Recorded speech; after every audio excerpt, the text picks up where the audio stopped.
Hi everyone, I'm here with Daniel Noyes from Idaho National Laboratory, which focuses on innovations in security solutions, nuclear research, and renewable energy systems. And we'll be discussing the importance of cybersecurity training and the CyberStrike training program. So, hi Daniel, welcome. Hey, thank you. Nice to be here. So, to start off, can you tell us a bit more about your background and provide an overview of what was your role at Idaho National Laboratory? Sure. So I got started in cybersecurity when I was a graduate student.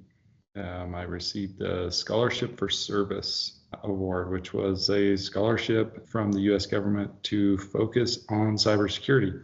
My degree was actually an MBA, but I took extra classes in cybersecurity. And then since the government paid for my 2-year education, I went to work for the government for 2 years after that. So during my graduate studies, I did an internship at the National Security Agency. And then upon graduation, I went to work for the US Army as a civilian. So I worked at the Pentagon there in Washington, D.C. for a couple of years. And then after that, INL hired me.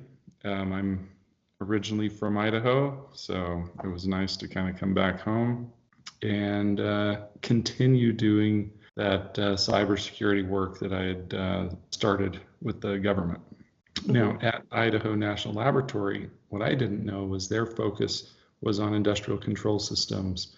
And so industrial control system cybersecurity was new to me when I first joined up. But I got to be with a really great team who was starting the Department of Homeland Security Industrial Control Systems Cyber Emergency Response Team, ICS CERT. This is before DHS CISA existed, as it was kind of the first of its kind incident response for industrial control systems. I was right there on the watch floor when the Stuxnet attack happened, and the whole world kind of panicked with that. And so I've got to be part of some pretty interesting events. After working with the DHS ICS CERT at INL, I got into doing industrial control system cybersecurity analysis and kind of doing deep dives in the analysis side of things at INL for the US government. Did that for about 6 years and then switched into project management and got into the CyberStrike training program. So I was doing CyberStrike for, I guess, the past 8 years now. When I first started there, I'd just barely gotten one CyberStrike workshop created and in use. And since then, it is now 5 different workshops. So I'm happy to talk more about that if you'd like. So speaking of cybersecurity, how do you assess the current skill level of professionals in this field?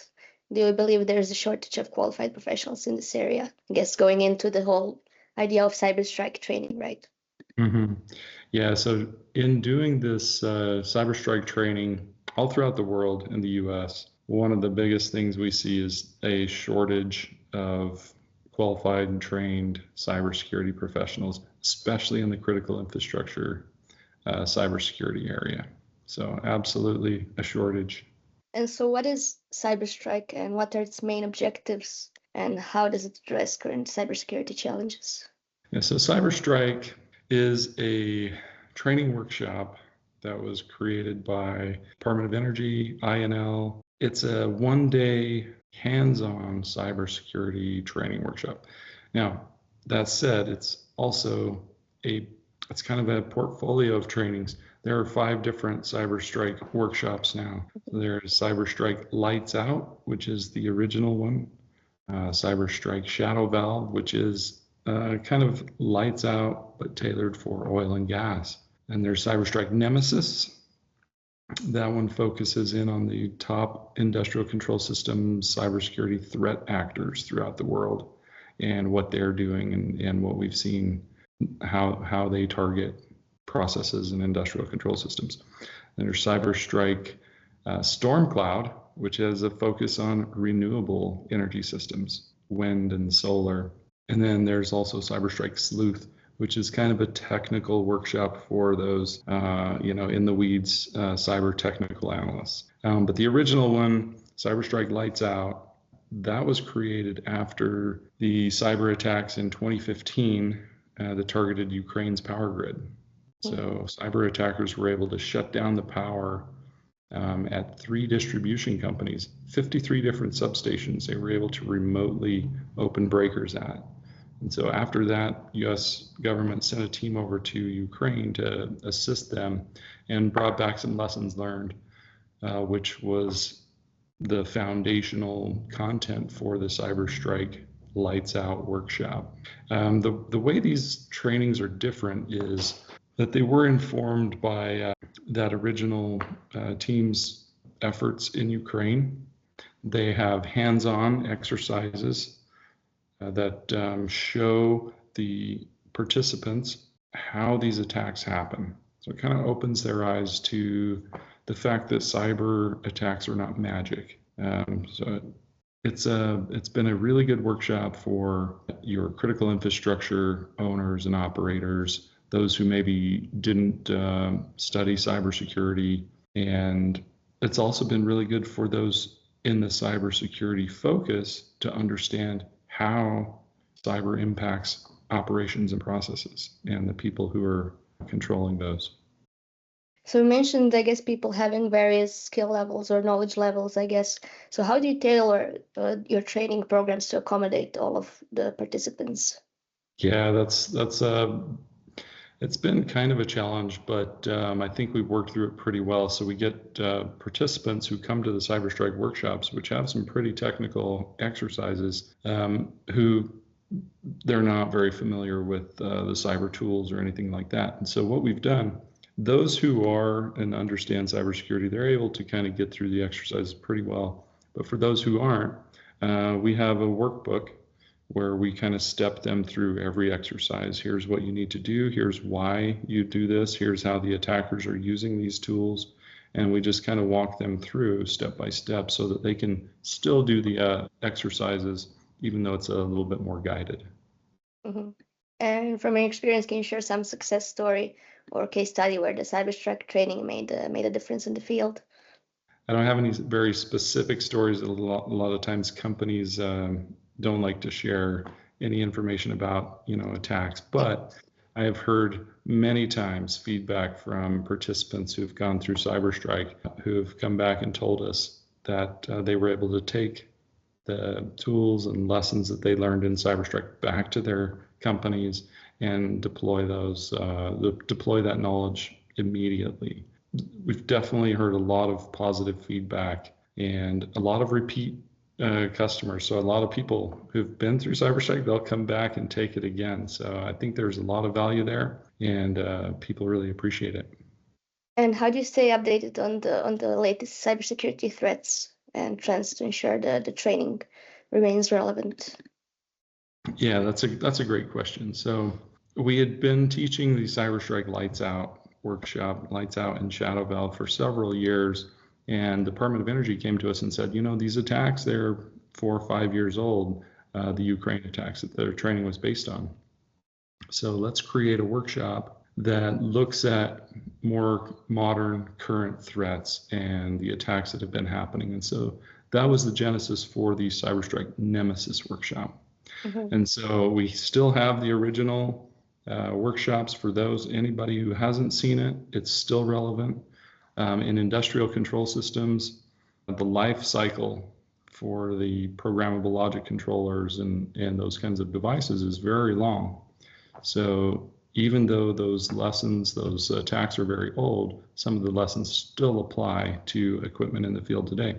But the CyberStrike Nemesis training was designed for that specific purpose, to stay relevant with current attacks and current trends in the cybersecurity space. So that's why we built that, and it continues to be updated every year with what's happening in the world. Mm-hmm. So in your personal opinion, what are the biggest challenges facing industrial control system cybersecurity today? So with what I have seen out there training companies, utilities, big and small, is that there is a lack of trained and qualified people who have the cross knowledge of cybersecurity and industrial control systems operations.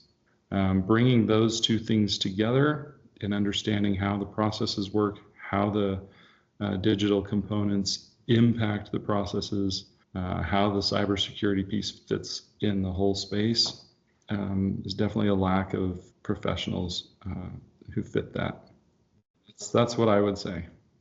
So what would you say that are the key skills and knowledge areas that would be essential for those types of professionals in that area?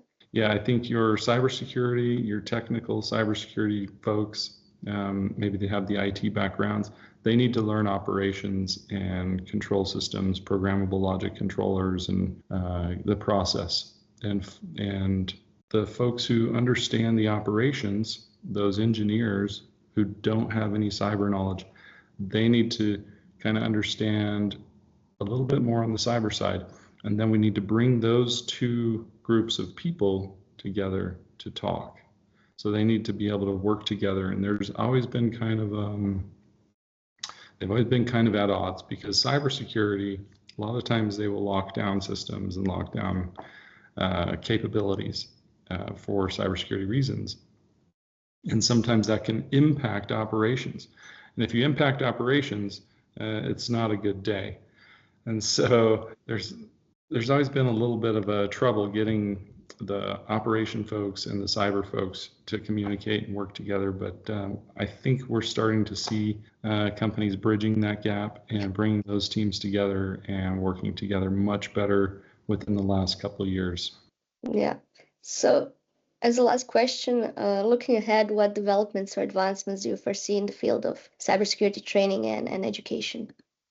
What I'm seeing, the Department of Energy, I know they are expanding their training capabilities, bringing their training to more utilities throughout the United States. Last year, they did multiple 3-day training workshops, which were free to attend for utilities in different regions throughout the U.S. Those are very popular.